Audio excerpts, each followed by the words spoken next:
Hello everyone, how you going? And welcome to how Canada is involved in humanity's race back to the moon. Now obviously the anniversary of the original moon landing is suddenly upon us, but I just want to know, how is Canada and hopefully other countries just helping us get back there?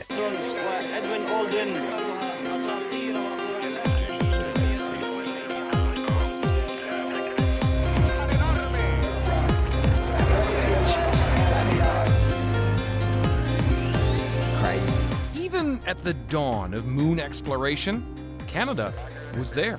Beautiful, just beautiful. Sure, it wasn't our flag being planted, but the legs for the Apollo 11 spacecraft, they were built in Quebec. Wow, okay. Around the world, people were captivated, amazed, inspired. I remember very vividly looking at the black and white picture and taking a black and white photograph with my little Kodak and I still to this day have this photograph. Really?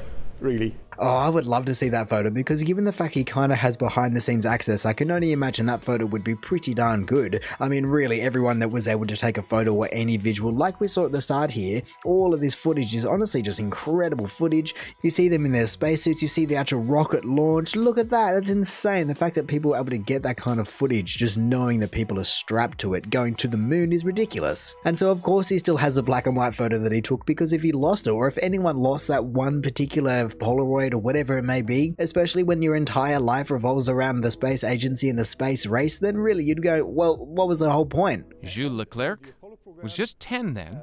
10, That wow. moment changed everything for him. Today, he's the Director of Operations for the Canadian Space Agency. Wow, all right. The Apollo program was not just a dream of engineers. I mean, it was really a national ambition that was shared with the rest of humanity. So I think if we will have the same kind of ambitious goals set for us going back to the moon, and this time going back for good.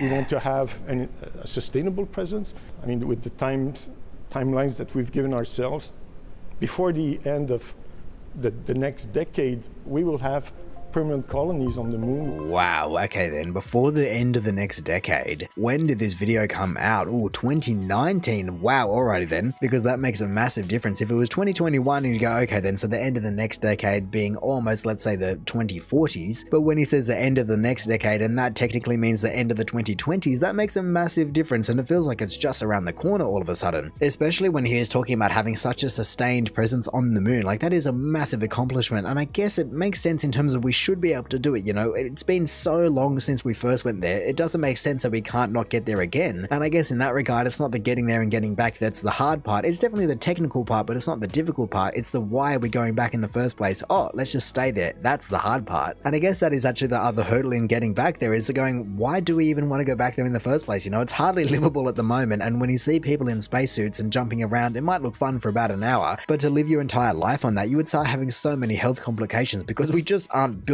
to live up there. We're built for one planet only at the moment. So how do you do that? Well, after that first walk, more astronauts went back and walked some more. I was strolling on the moon one day. Look at him. But the last was in 1972, just 3 years after the first. You collected them at the time? Oh yeah. No, that was. You were how old? I was 12. Fair enough. And amazed. It was. This changed my life. You know, watching this happen. It was very cool. Randy Atwood is the executive director at the Royal Astronomical Society of Canada. He says after the US won the space race, people and politicians lost interest in the moon. A bit been there, done that. I think that just directly feeds into what I was just talking about. You know, we've been there, we've done that. Why do we want to try and do the same accomplishment that we did over 50 years ago, for goodness sake? And I think for that reason is why Mars is such a pinnacle in the news and just in people's minds in terms of being able to achieve the next goal. It's the next furthest, it's the next biggest thing for us to do. Especially because it is a lot more homely and a lot more earthy than the moon could ever be. You know, it's got a lot more gravity, it's got a lot more atmosphere, it's got a lot more things going from it that we still are yet to discover or not. And so in that regard, I totally understand how once the the USA won the space race. Like, that's what it was all about. Who's going to win the space race? Who's going to develop this technology? And that's why the Americans, the USA, got their flag on the moon first, because there was such a massive investment into achieving that goal. But once it's accomplished, everyone goes, oh, Mars is too far, we'll never get there, so we're just not even interested anymore. And so I feel as though when you see and read things like this, it's very pretty up here, a fine, soft surface. It just makes me think that the moon is going to become, I don't even know if you call it a holiday destination, but almost just like a theme park. Like, okay, you want to go experience zero gravity or less gravity, have a little bit of fun, and then either jet off to Mars or other planets or even back home to Earth. Many people may not know that 12 men walked on the moon. Crazy. And it's, I think it, you know, when they landed on the moon, there were already headlines about going to Mars by 1980. Wow. But what was missing about going to Mars, but also going back to the moon, is a reason to go. Yeah. You know, it was political back in the 60s. It was an opportunity to go because technology had reached a point where we could go. We couldn't go in the 50s. Rockets were blowing up. Computers were getting small. Rockets were working, and there was this race to beat the Soviets on the moon. Everything just clicked. It was a perfect storm, which we haven't had since then. Oh, it's such a complicated situation because, like he said, in that era there was so much push and so much drive to actually accomplish that goal. You know, all of a sudden we could do it. Like he said, the rockets were blowing up in the 50s and obviously earlier than that. And so even though it did take such a massive investment to accomplish the goal, it makes sense because everyone was just chomping at the bit for the new thing. And I guess it kind of distracted people from the daily lives as well, the Cold War as well, and really just allowed people for the first time in human history to look up at something else and go, wow, we're not all here where I am. We are also up there. And it was also incredible to hear from him that there was apparently plans and interest to go to Mars by the 80s. The amount of investment that would have taken to get there. You know, we still haven't got there as a human race. We've put things up there, we've got the rovers and whatnot, but we are still yet to stand there with our own 2 feet, and that's from the 80s, 40 years ago. Vietnam also consumed budgets in the 70s, and by the 80s and 90s, space stations became the focus. But now, there is a race back to the moon. What we've been doing with international partners for the past 20 years is on the space station, learning about life sciences, learning about how to conduct experiments. We're going to use that knowledge now to go to the moon. All right, so do be careful. So this is the moon? This is apparently an analog for the moon. Wow, alright, then look at that. You got all of the rovers, but it's interesting to hear, I hadn't even thought about that they've used the ISS to kind of study how to even operate things on the moon. I mean, obviously the ISS is a zero-G environment and the moon is not going to be a zero-G environment, but it's also a very encapsulated environment where you don't just have access, you can't just go walking outside and plant things outside. And that was why I was blown away when I heard there was plans to go to Mars by the 80s. You know, we've spent the last 20 years on the ISS, and that's 20 years before the ISS studying started. So I don't know where their timelines are at with that, but honestly, we've discovered a lot since then. All right, so do be careful. So this is the moon? This is apparently an analog for the moon. Wow. And a mock surface outside Montreal What it is where Canada is test running its own contribution. Look at that. If you look at putting a habitat on the lunar surface. Ken Podwalski runs Canada's contribution. The plan goes like this. Just 5 years from now, NASA will put an astronaut back on the moon. Wow, At the same time, it'll launch the makings of a new space station, 1,000 times further from the Earth than the ISS. It'll be called Holy Gateway. moly. And in 2026, the latest variant of the Canadarm will be added, an inchworm moving across the moon-orbiting station.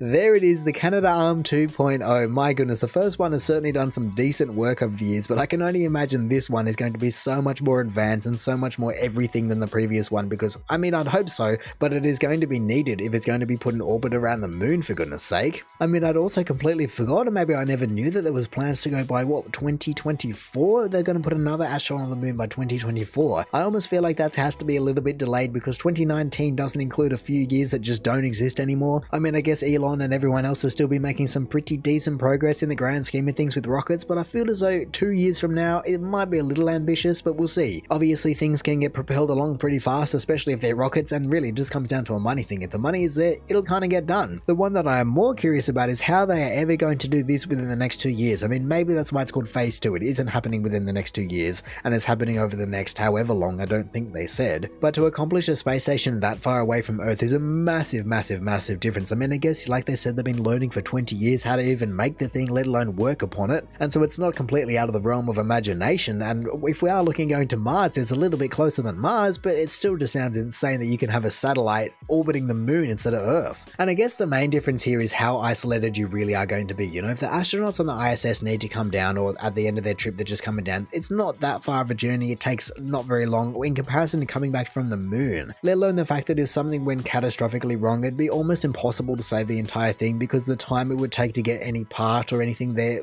the entire thing would implode by then. But hey, I guess to be fair, there are plenty of very smart people working on this entire thing, and we have just sent James Webb off into the middle of nowhere, completely isolated on its own, and they're hoping it's not going to die, and because that is the true epitome of just not being able to fix something, whereas this one, it's a little bit easier. So I guess it's just a matter of perspective. And that's going to open up and go into longer missions, basically in the objective of proving that we can go to Mars. That's the ultimate goal. That is the ultimate goal. I mean, how does the moon help us in that pursuit? So the idea here is we're putting out a waypoint. So with the gateway, we'll be able to establish a permanent presence closer to the moon, and then that will give us an intermediate point for then, if we want to go beyond that, this basically opens up that highway, that railroad to go out into further into the solar system. Honestly, when you talk about it like that, it really does sound quite straightforward. And I guess in a way it is. It's simple in the idea in terms you were just trying to make multiple points along the route for people to be able to top up, basically. Like if you were trying to just fill up your car on a long road trip or something like that, it really is quite a simple process, but it's just establishing those presences in the first place. That's the really hard part. And until we have much faster, or at least much cheaper methods of transportation, distance is just going to be our biggest enemy. Well, Canada's artificial intelligence and robotics will help build and sustain the new space station. On the moon itself, our rovers are key to the next phase. They'll help identify and guide astronauts to resources.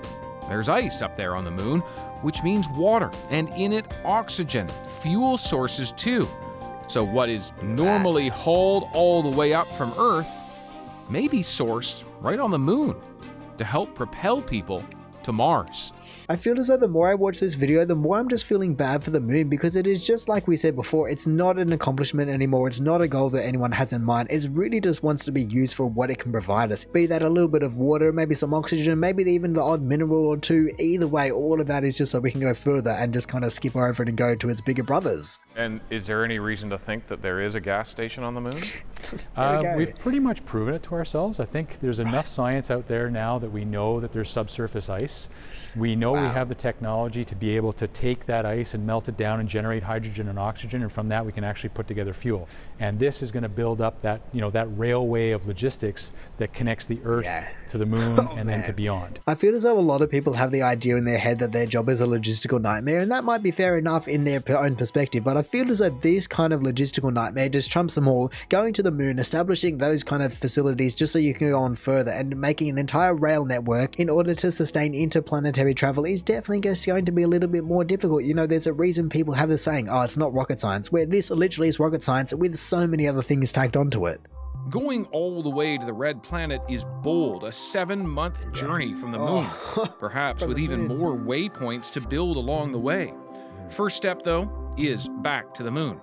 And Atwood says the timelines to do that in less than 5 years are not only ambitious, but perhaps unrealistic. Walk me through that, because you have your doubts. Well, these programs take a lot of time.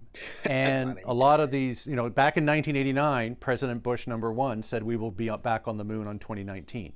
Here it is 2019, and we're no closer to going back to the moon than we were in 1972. So space programs only work if it has political support. It took a full 8 years and a full commitment of a country to do that back in the 60s. You don't have that full commitment. You don't have commitment for the US, you don't have the commitment of the Congress. I don't think we have the commitment of the people. It just seems to be a political juggernaut, just, what sounds good today. And that must be such a hard thing for people like him who are so invested in this entire ecosystem that you just go, oh, please just stop handballing it around, just put some money into it, or at least commit either way, because everyone knows how much money it's going to be costing, and especially now. Like I said, this was in 2019, and there's been so much money go out the door since 2019 that really governments, I don't think, would even have any clue or any idea that they would want to afford it. And so I don't think any government would willingly put up their hand and go, you know what, let's spend about $1 trillion and maybe a couple trillion just going to the moon moon and then even beyond that. Regardless of whether they could afford it or not, I don't think people would be too happy seeing that much money go out the door and not into their pockets to help out people's current situations. And I guess that is where the private sector can really just step in and take the reins on this entire thing. You see SpaceX just doing incredible things. Obviously everyone's going down their own little path, but it's all for the same goal. For goodness sake, NASA and SpaceX are just working hand in hand with each other on so many different things, and I guess if that's how progress needs to get done, that's how it needs to get done. The idea of going to the moon by 2024, I think, is nearly impossible.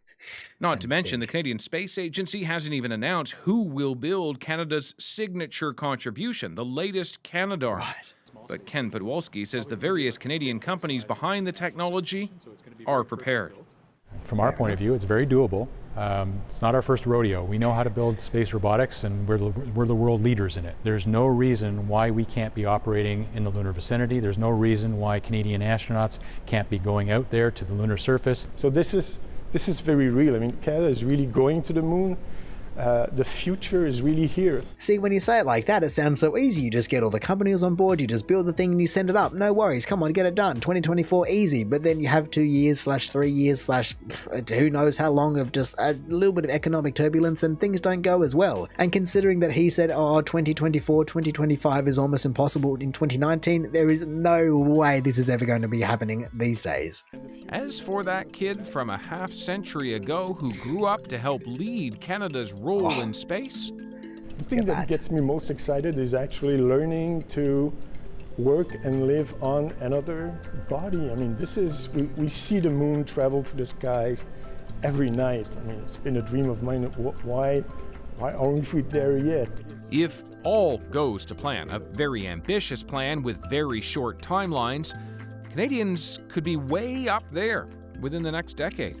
Well, look, I'm not going to say that it is impossible that by the end of this decade we will have people back on the moon, maybe even on Mars, maybe some of these satellites and other things orbiting the moon and Mars even, who knows, there's a lot of exponentiality, and like they said, it was 8 years for the original moon landing, we have 8 years before 2030, and so it could easily be done, but realistically there are so many different barricades in our way. The 2024-2025 plans, they are completely out the window. That I will say is impossible. What isn't impossible though, or is actually kind of inevitable, is the fact that we will eventually get back to these celestial bodies, that we have to. There is no reason for us not to eventually go out there and explore it. For all of human history, we have just been exploring and migrating and just extending our reach, and there is no reason why that would ever stop at Earth. It should just continue. And so, like I said, it is inevitable that we will get there. It is just going to take a little bit longer than people originally expected. You know, back in the 70s, they were thinking they'd be at Mars by 80, and then even now in 2019, people are thinking Mars by 2024, 2025, and even that got pushed back. But hey, they're always going to be out there. They're definitely going to outlive us all, so I'm sure they can just wait. But anyway, in saying that, I reckon I'm going to call it there. So thank you for watching this video. If you did enjoy it, feel free to do the YouTube algorithm things down below. Also, if this is the first video of mine that you're watching, then make sure to go check out any other ones I've done. Also, make sure to go check out the original video down in the description below, or hey, maybe even just want to consider subscribing so that you don't miss another one of these in the future. But all in all, have a good one and see ya.